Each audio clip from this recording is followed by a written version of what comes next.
Are you looking for a way to make a real difference in mental health? Thank You Life is here to help. They are a nonprofit dedicated to making evidence-based mental health therapies accessible to those who need it most. At Thank You Life, they provide financial assistance for ketamine-assisted psychotherapy, helping individuals struggling with treatment-resistant depression, anxiety, and PTSD. Their mission is to eliminate financial barriers to these life-changing treatments and ensure everyone has the opportunity to heal. And the results speak for themselves. Their data shows that the average beneficiary experiences a 55% reduction in symptoms, which is on par with the broader ketamine research that we see.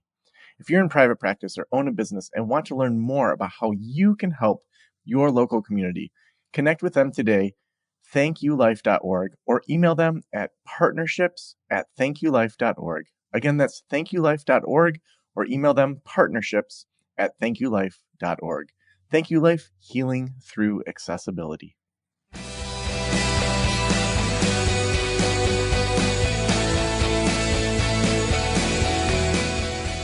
This is the Practice of the Practice podcast with Joe Sanok, session number 1036.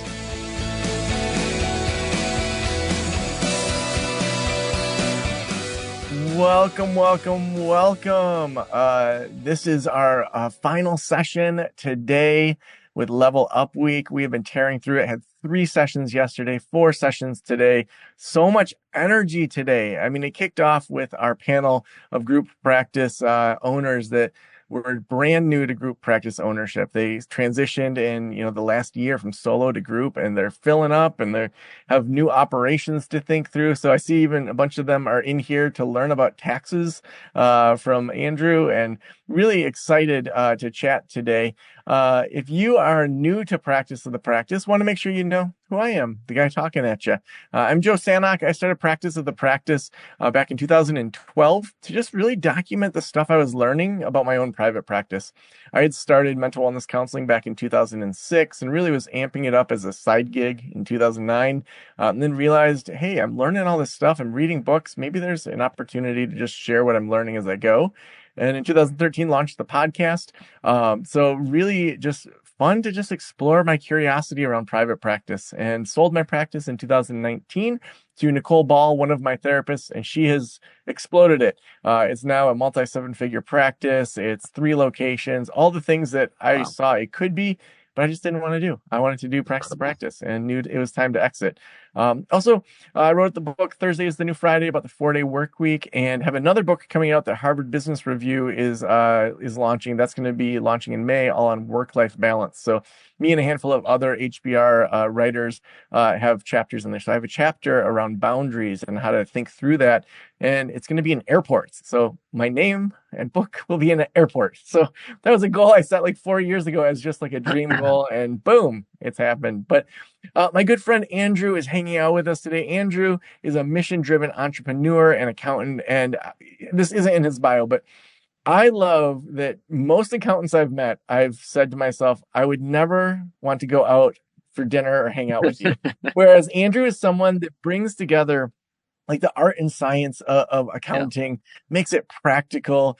His why behind it all is just to help mental health therapists. And so co-founder and CEO of HERD, the financial back office for therapists. They've been sponsors for years, and it's so easy to send people their way because the customer service experience is just awesome. And this is not an infomercial for HERD. HERD is presenting, but I want you to know, like, this is good content that Andrew is bringing his expertise to us.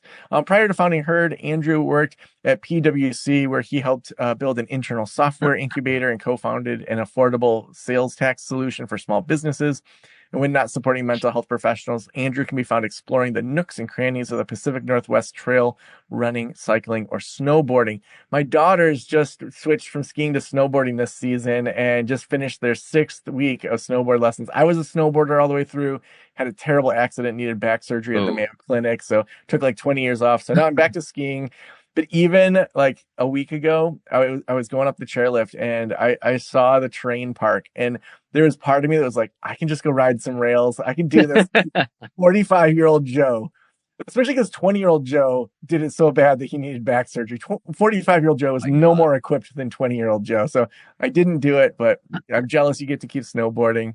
Andrew, welcome to Level Up Week. So excited that you're hanging out with us here today. Excited to be here. Thanks for having me, Joe. And sorry about Yeah. the back injury. I also had a similar back injury, but I have not figured out how to stay out of the train park. So Oh maybe man. one day. Maybe one day. Yeah, Maybe I was one like day. walking with a cane and in a wheelchair at the end. So Oh they my basically God. were like, if you have another fall, you may have a cane the rest of your life. I'm like, okay, I don't need to snowboard that Yeah, bad. that would be an ender for me.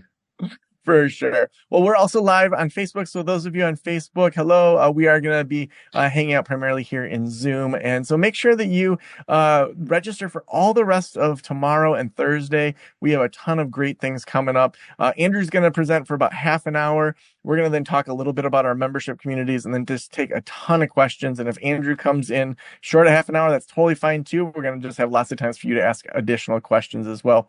So I'm going to actually turn my spotlight off of me, and I am going to turn my video off and hand this over to Andrew. Awesome. I am not Andrew, but I will be kicking us off here. Thank you so much All for right, having Brittany. Well, let's let people see you. Let me pull you up. I will put you on spotlight now. I know you're mostly just going to be running the um you're mostly going to be running the behind the scenes, but let's get you on camera so people know what you look like as your voice is coming through. There we go. And I can remove the spotlight me. when Andrew Thank you so much. Yes, I'll be running through the first couple of slides and then I will be in the background if you guys need anything. As Joe said, please ask all of the questions. We love to interact with you guys. I'll be answering them to the best of my ability in the chat or Q&A, and then Joe and Andrew will be doing a Q&A after. But today we will be talking about prepping for tax day, and good on you guys for joining and learning about your taxes. We know it is exciting for us. We love tax day. It might not be as exciting for you guys, so we're here to help. Cool. So as I just mentioned, please ask questions throughout. This is recorded. Just a quick energy check. How are we feeling about tax season? Go ahead and drop it in the chat. I would say I'm about a 2 to 3 maybe. 2.5. Yes, I am a 2.5 to totally understand. Wherever you're at, this is the right place for you to be. We will work through all this together. That's going to be a lot of information. So if you even take one thing from this presentation, consider that a win. So really briefly about us at Herd. Herd serves as a financial back office for therapists. So we handle your bookkeeping, your taxes, your S Corp election, payroll, all of the things that might feel a little bit overwhelming for you, we take over on our end. And we do have a special discount code for you guys for joining. If you are interested in using Herd, you can join with 50% off of the first 2 months with code Joe. And we will make sure you have all of this information too. So don't feel like you need to write this all down right now. But there is a fancy QR code here. Cool. And I know we did a brief intro. Andrew, I'm not sure if you would like to talk through this intro as well. No, move forward. Okay. Cool. So just a brief agenda. We're going to talk about organizing your finances, what to bring to your tax preparer, how much to set aside for taxes, and how to claim deductions. So without further ado, I will officially be passing it to Andrew here. Great. Thank you, Brittany. I am excited to be here and excited to jam. I am a nerdy accountant by background, and I like the idea of art and science because there is certainly a science behind taxes and accounting, but there's also an art, and that art is how do I become a better business owner? How do I make more effective decisions with my finances? And a big part of that is tax season. So before we jump in, I know Joe said we'll do a bunch of QA at the end, but it makes it so much more fun and so much more engaging for me if you ask questions throughout.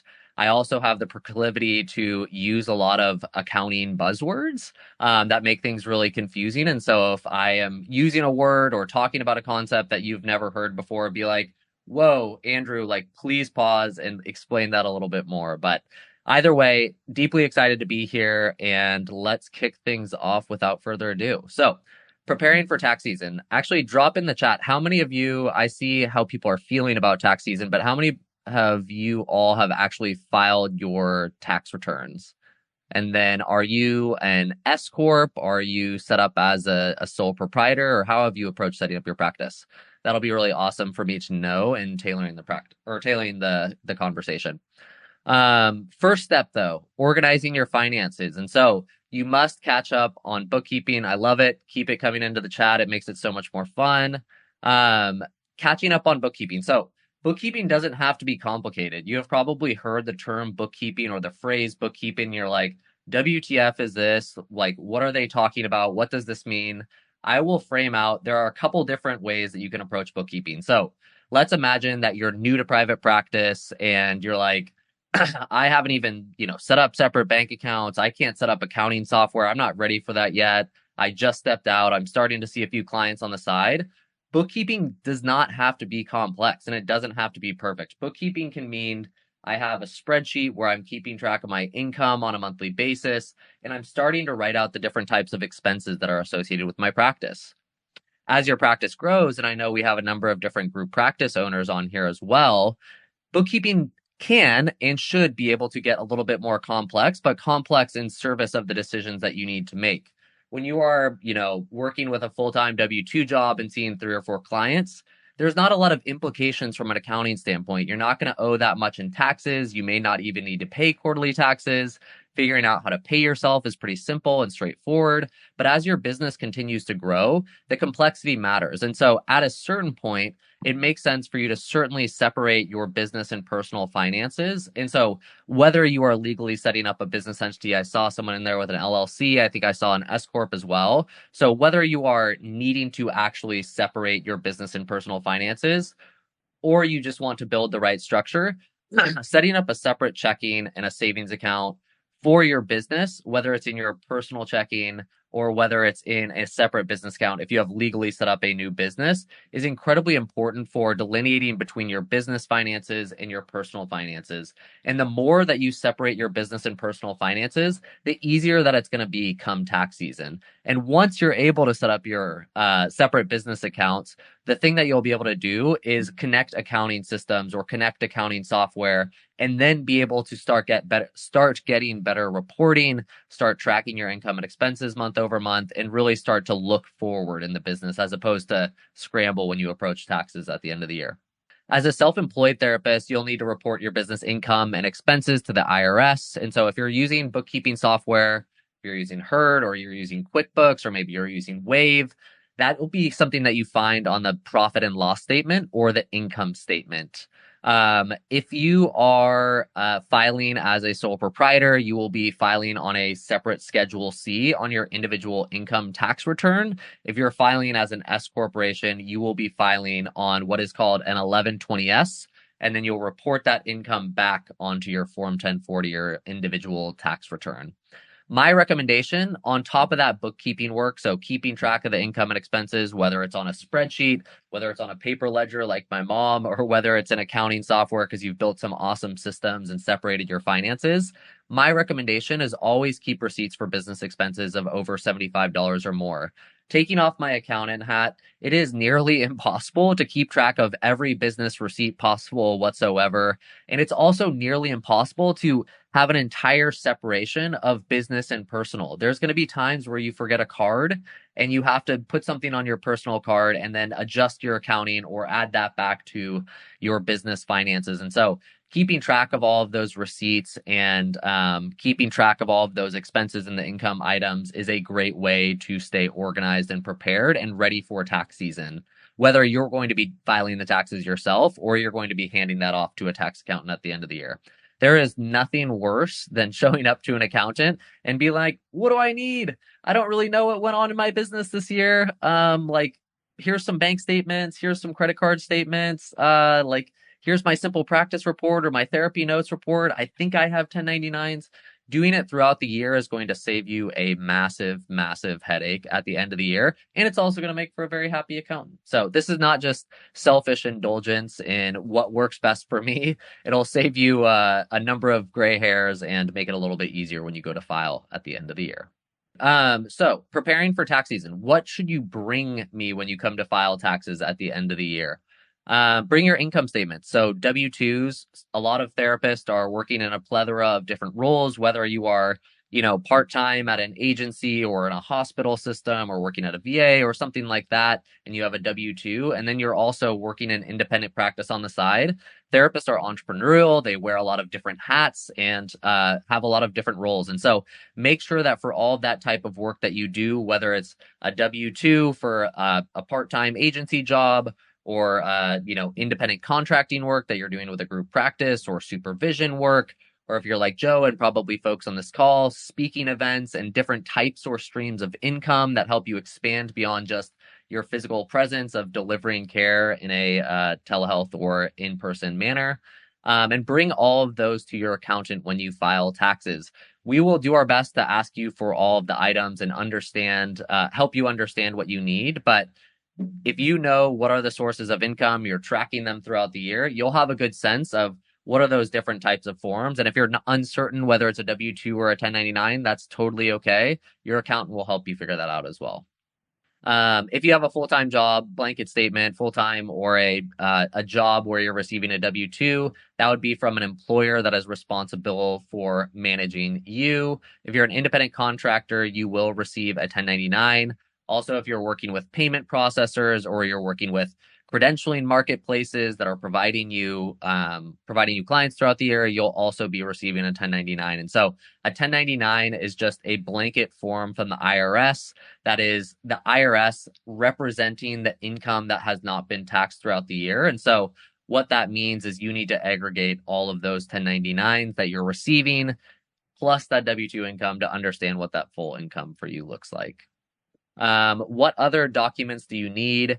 Like clinicians, you do an intake at the beginning of every conversation that you have with a new client. Anytime that we are working with a new therapist, one of the things that we will always ask for is multiple prior years tax returns. So 2021 tax return, 2022, obviously you won't have 2023 yet because you're going through filing it. Typically we'll ask for 2 to 3 years. This is the basis of our understanding for who you are as a full tax individual, and that'll help us understand what the prior years look like, what were the deductions you took advantage of, what were the credits you took advantage of, are those still relevant in the current year? And then from there, we can start doing a gap analysis to understand what are those other opportunities that we might be able to take advantage of.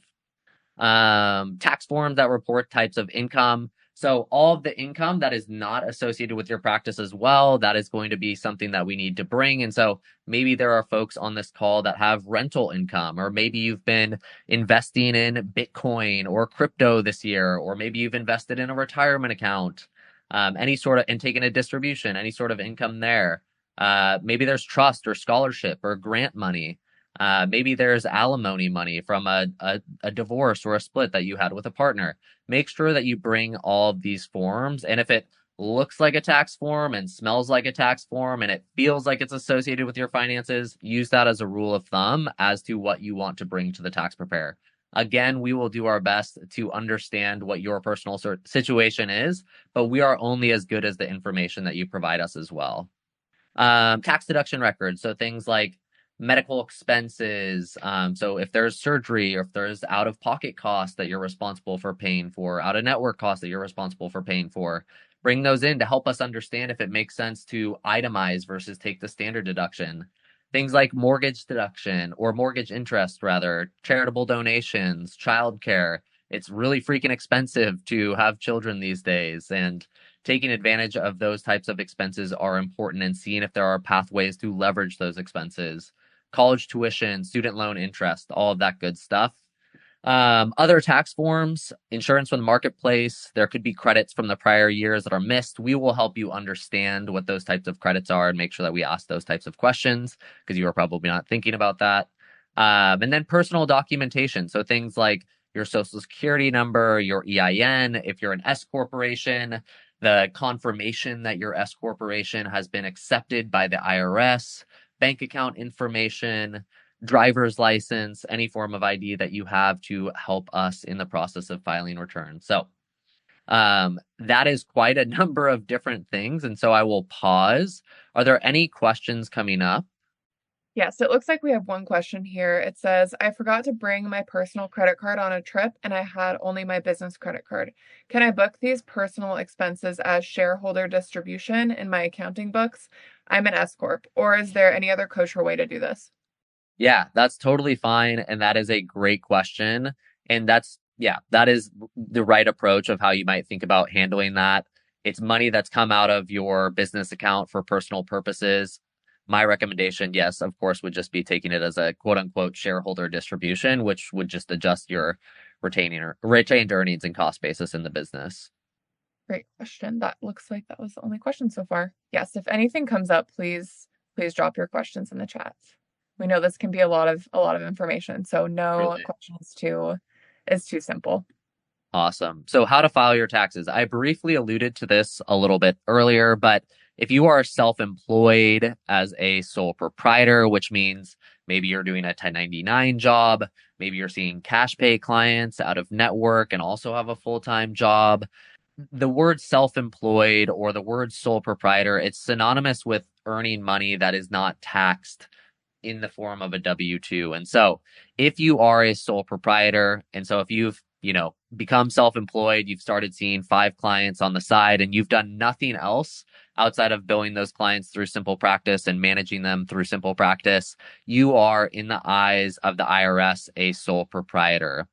Even if you form an LLC or a PLLC and you do not elect to be taxed as a C Corp or an S Corporation, again, still at that point, you would be treated as a disregarded entity or a sole proprietor. And what that means is that you'll have an individual income tax return, your Form 1040, your personal tax return, and you will have a Schedule C on that Form 1040.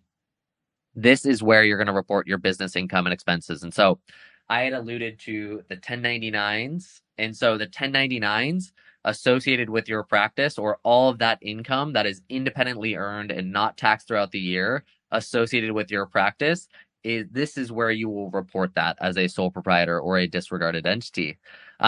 Expenses. So all of that amazing bookkeeping work that you've been doing throughout the year, you would track all of those different expenses, aggregate them up into a specific category that is relevant to the Schedule C. There's a number of different line items or different categories on the Schedule C that all of those expenses throughout the year map back to. There's an adjustment from the bookkeeping to the actual tax return. And this is where you would report all of those expenses. And what is left over after those expenses is the taxable income associated with your practice. And so we want to take advantage of all of the possible deductions or write-offs that we can. As I had also alluded to, if you are an S corporation, you will file a Form 1120S. So yes, you will still file a personal tax return because maybe you have a partner, maybe you have a child. There are other factors and circumstances associated with you that are not just your private practice, other deductions, other credits that you might be taking advantage of. But as an S corporation, you have a separate business that is still a pass-through entity. And so you will have an 1120S or a separate business tax return. The income or the shareholder distributions from the S corporation or the business tax return will flow through back to the individual income tax return or their personal tax return on what is called a Schedule K1. And what a Schedule K1 is a reporting of different type of income or associated with your S corporation. It's a separate line item from where you would include Schedule C income or W-2 income, and that is because it is taxed differently than Schedule C income or W-2 income. Any questions on this? I see another comment from D. Yes, I can go ahead and read that out loud for everyone. Yep. This is for an S Corp. At the end of the year, let's say I had a balance of $10,000 in profit for my business that I accounted for in my personal taxes and S Corp taxes, but I chose to leave that in my business as operating expenses for next year. How do I book this and make sure it's not taxed again in the next year? What are the line items in QuickBooks that I would use? And when I withdraw it, how do I book it so it doesn't get taxed again in the next year?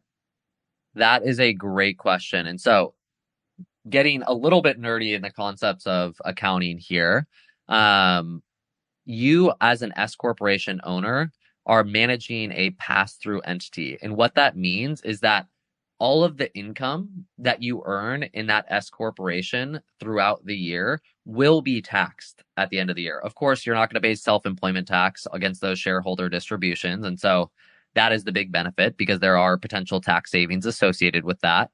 But the difference is all of that income every year is quote unquote, no matter what you do with it, pass through back to your individual tax return, and you're reporting that income every single year. And so regardless of whether you keep that money in your bank account associated with your S corporation or, pass that through all back to you, everything that's left over after expenses and W-2 income, you are going to report that income and you will be taxed on that income. What it will impact is your statement of retained earnings. It'll impact your balance sheet. And so the amount of cash that you are holding within your bank account and the flow of money or the flow of distributions throughout the year. So what the year began with from a retained earnings standpoint, the number of shareholder distributions, the number of shareholder contributions, all of those will have an impact on your statement of retained earnings. And so the income statement, that's where you report business income, expenses, what's left over after that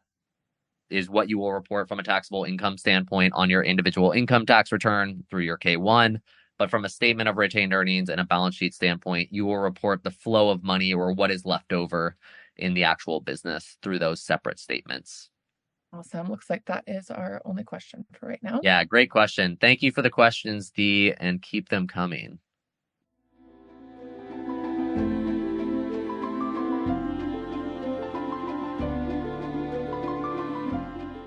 Something always comes up when you're running a private practice. Well, Gusto's payroll and HR services can make it a little easier.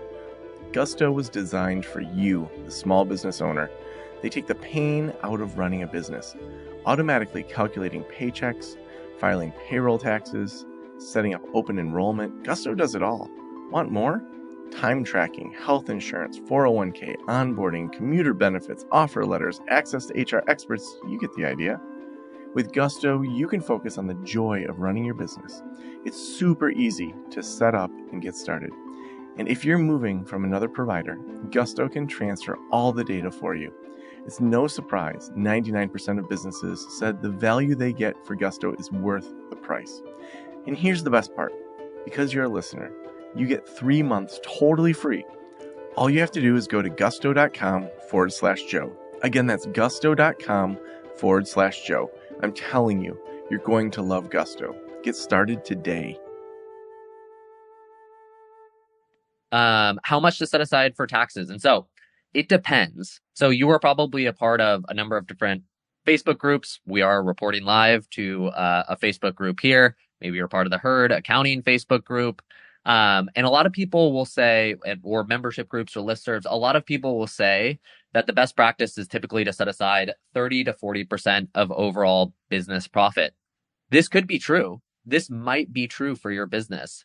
And 40% in most cases is certainly a conservative estimate. But the reality is that your financial situation may look totally different. You could be like that individual that Joe sold his practice to that's earning over 7 figures in their practice and is a very high dollar value or very high dollar earning individual. And for that individual, their income tax bracket may actually be above that 40%. And so what she may need to set aside might look different from what you need to set aside in your practice. And so really get a sense of what is true for you in your individual income situation. And so when I say that, I mean the income that you earn in the form of a W-2, the income that you earn through your private practice, the income that your partner earns, the income that you might earn from, passive income driving activities. All of those are going to have an influence on how much you should set aside for taxes and what your overall effective tax rate is. And we'll walk through a couple of different examples of what that looks like and why it's really important to understand, because just as much as you don't want to underpay for taxes and be subject to penalties and fees at the end of the year, there's nothing worse than setting aside 40% when your tax bracket or your tax rate is 18%. And that's 22% that you could have contributed to investments, to a retirement account. That's 22% that you could have put towards an awesome vacation that you wanted to take, or to your savings because you're, looking to purchase a home eventually. So really getting a sense of what this effective tax rate looks like so you can appropriately plan throughout the year and also set yourself up for no surprises at the end of the year is really important. And again, we'll walk through a couple examples. How to pay. The IRS and state websites generally make it very, very easy to pay them money. So you can definitely pay directly online via the IRS website. They have a direct pay portal. You can set up an account with them. Most states make it really easy. I will state, no pun intended, that a lot of states have very incumbent websites that are quite old, that are difficult to navigate, but typically payments is one of those things that is front and center because they want their money.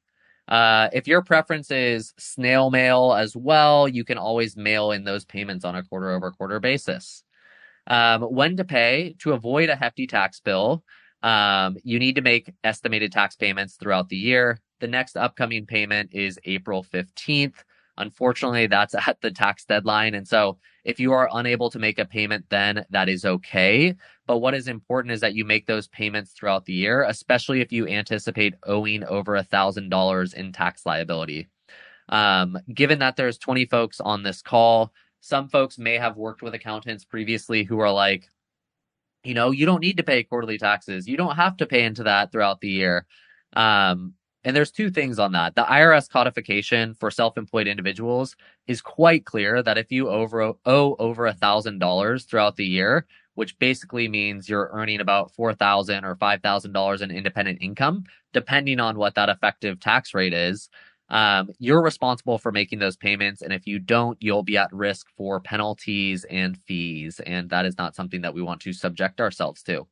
Those penalties and fees, however, if this is your first year in private practice or this is the first year you're unable to make those payments, there is a one-time abatement that the IRS will provide to small business owners. And it is, if you are unable to make those payments, but you make that payment by April 15th, you say, hey, I didn't necessarily know that I needed to make these payments. Can you please provide me some forgiveness on this? And so the IRS can be flexible in certain circumstances. They will certainly not be flexible year over year over year, but typically there is flexibility for a period, for a 1-year period. If you overpay quarterly, that's totally fine. You're going to get a refund at the end of the year. If you don't pay or underpay, again, you may be subject to penalties and fees when it comes to filing your return at the end of the year.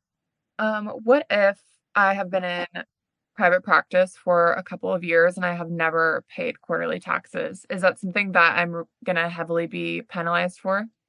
You would have already seen the penalties and fees. Maybe you didn't see them and maybe you just went ahead and paid whatever the tax liability was at the end of the year. And all of those accrued penalties and fees were just associated with that. But if you hadn't made those payments before, you would have been subject to those penalties and fees and you would have paid them. The accrual of the penalties and fees really ramps up after April 15th or after the filing deadline. So if you aren't able to make that full tax liability payment by the filing deadline, that's when the penalties and fees really start to compound. Prior to that, they're typically not too meaningful, but they range anywhere from 0.5% to 25%, and are against the basis of that overall tax liability.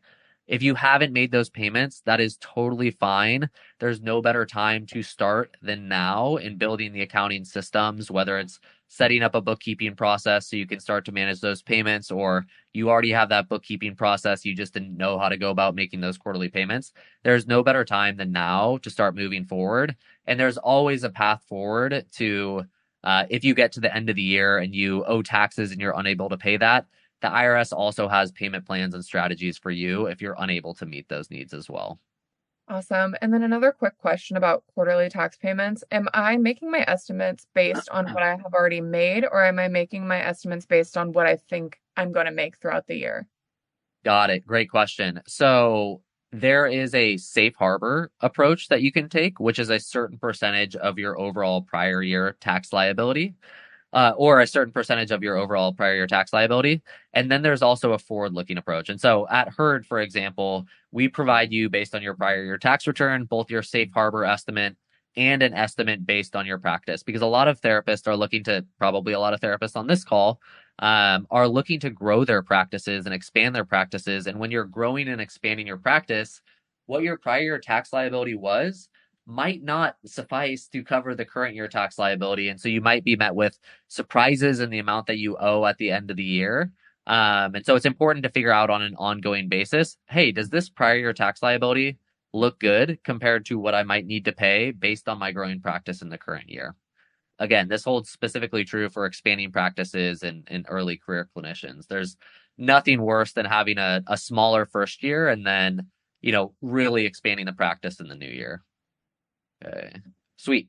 Let's look at a couple examples here. So scenario one, let's imagine Brittany, our friend, is a therapist filing single in San Francisco. She's earning $90,000. At that amount, she is at a 14% tax rate. Of course, she has self-employment tax because she's a sole proprietor. And she also has a 5% state tax rate. That brings her total tax rate to 35%. You're like, wow, that's a lot of money to be paying against $90,000. Quite true. Let's go to the second example here, Brittany.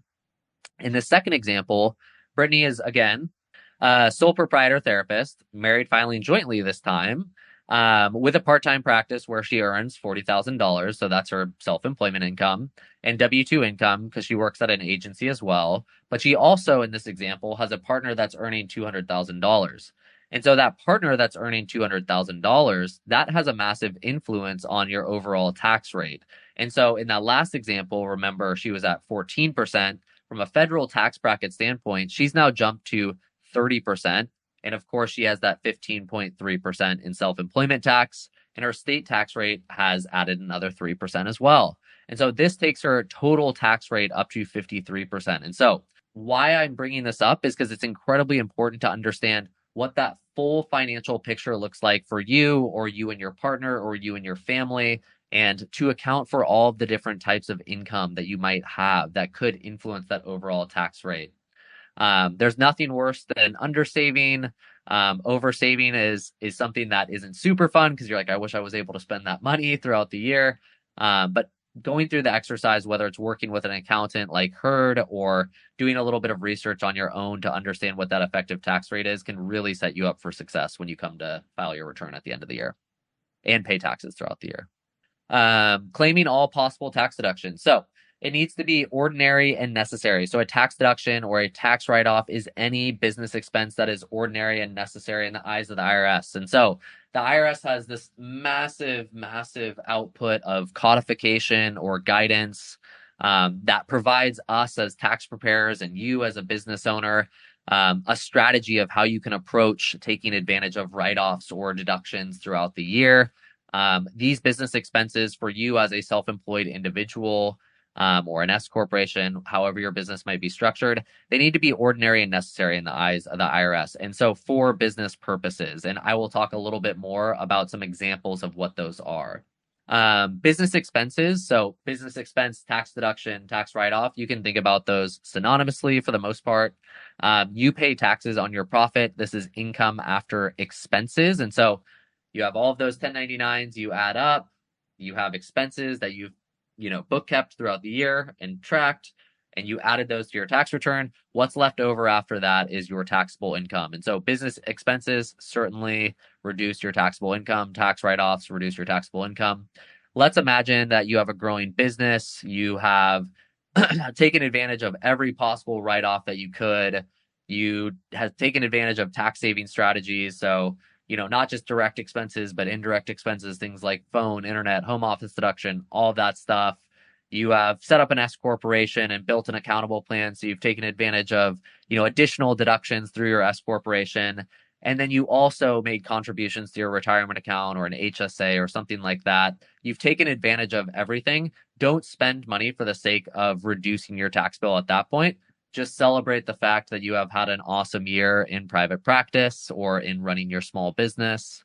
And again, the thing that sets you up for the most success when it comes to taking advantage of tax deductions and write-offs is documentation and documenting everything throughout the year.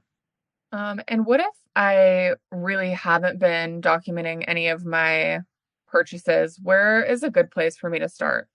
if I haven't been documenting any of my purchases, I think the best place to start, again, we have accounting software that we've built. Will help you set up a bank account, form a new business. And so if you're looking for something more hands-on and supportive, Herd could be a good option for that. But if you are just getting started and you are looking to build a preliminary system and really start to understand the cash inflows and outflows, I think starting a spreadsheet is a great point, because it's going to force you to look at your income on a month over month or weekly basis, whatever the cadence is that you determine for tracking.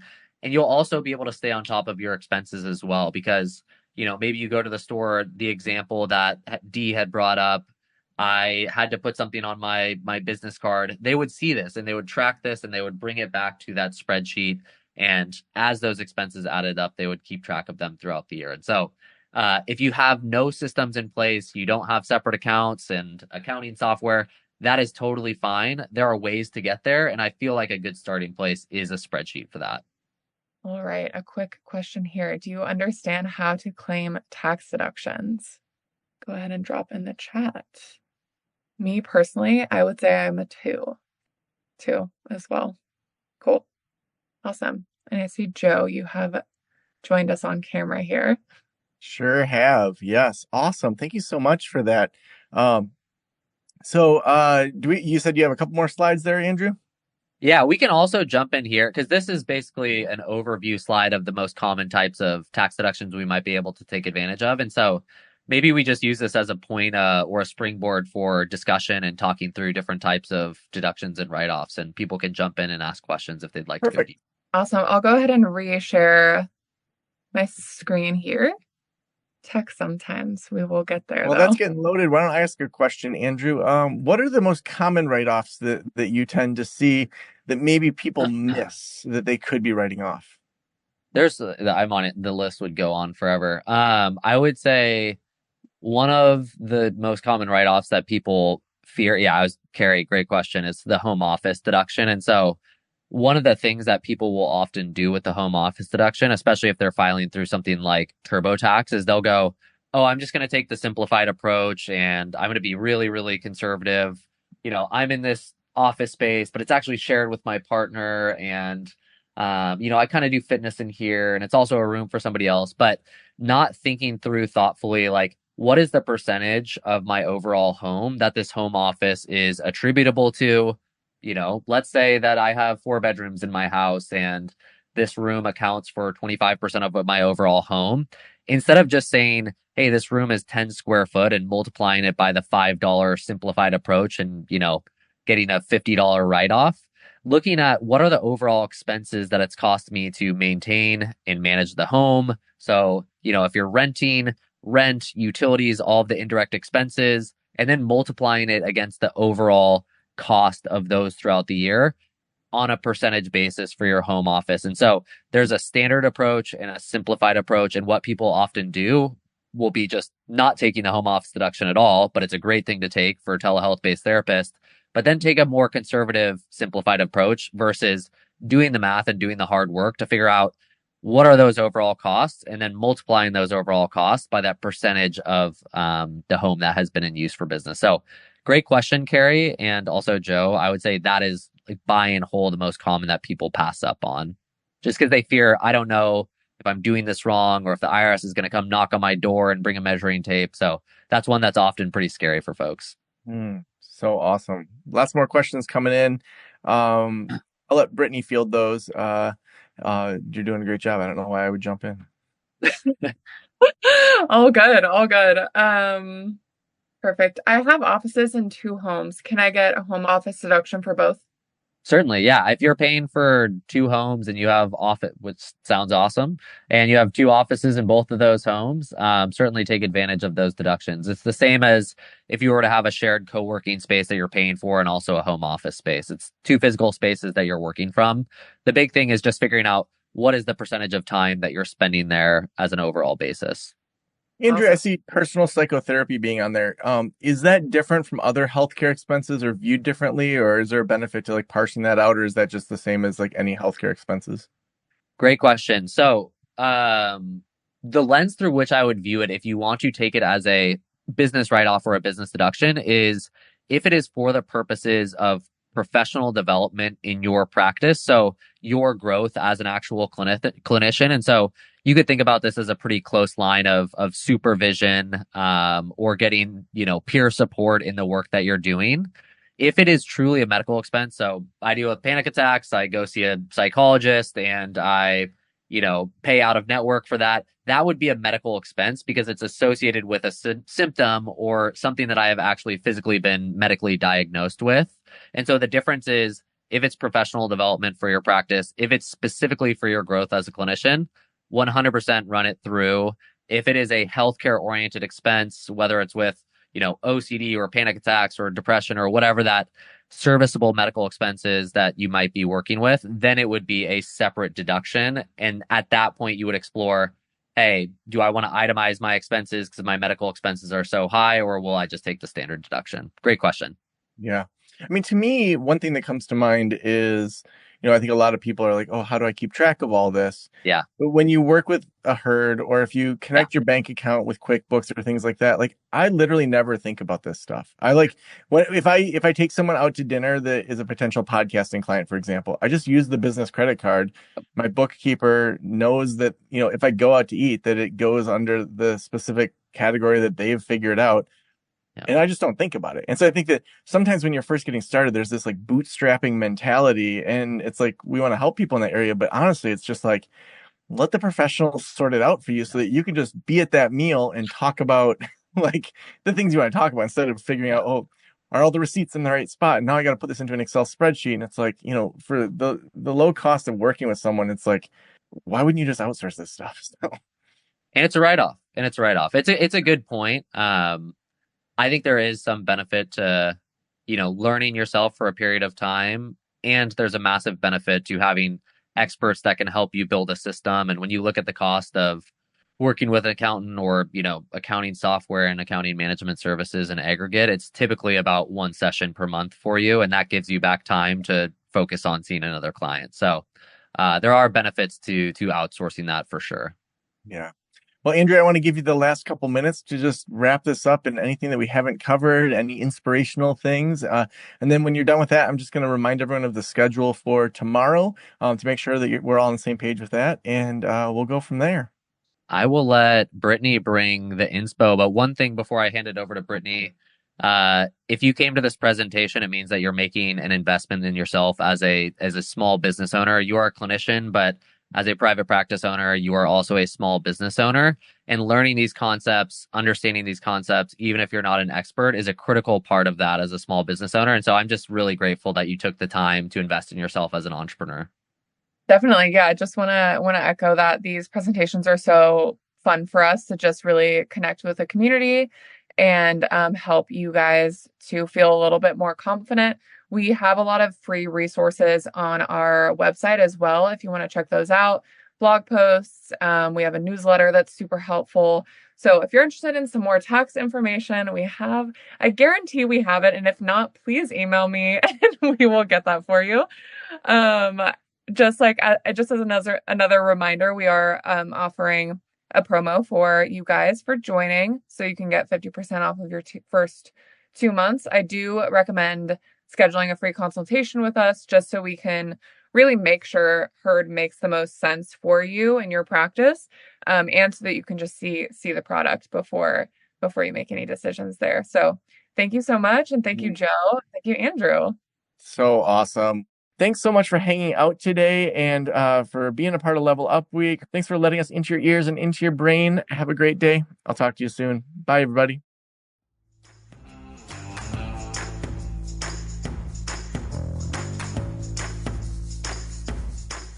Today's episode was sponsored by Gusto. Gusto is who we use for our payroll solutions. I absolutely love it because it helps do all the taxes and file everything, and I don't have to worry about having a whole accounting team or bookkeeping team that's doing that payroll. So try gusto.com/Joe. You're going to get 3 months totally free. It's going to help you with your payroll and so many other things like doing open enrollment, filing payroll taxes, calculating paychecks, all that sort of stuff you can do with Gusto. Again, that's gusto.com/Joe. Thank you so much for letting me into your ears and into your brain. Have a great day. I'll talk to you soon. Special thanks to the band Silence is Sexy for that intro music, and this podcast is designed to provide accurate and authoritative information in regard to the subject matter covered. It is given with the understanding that neither the host, the producers, the publishers, or guests are rendering legal, accounting, clinical, or other professional information. If you want a professional, you should find one.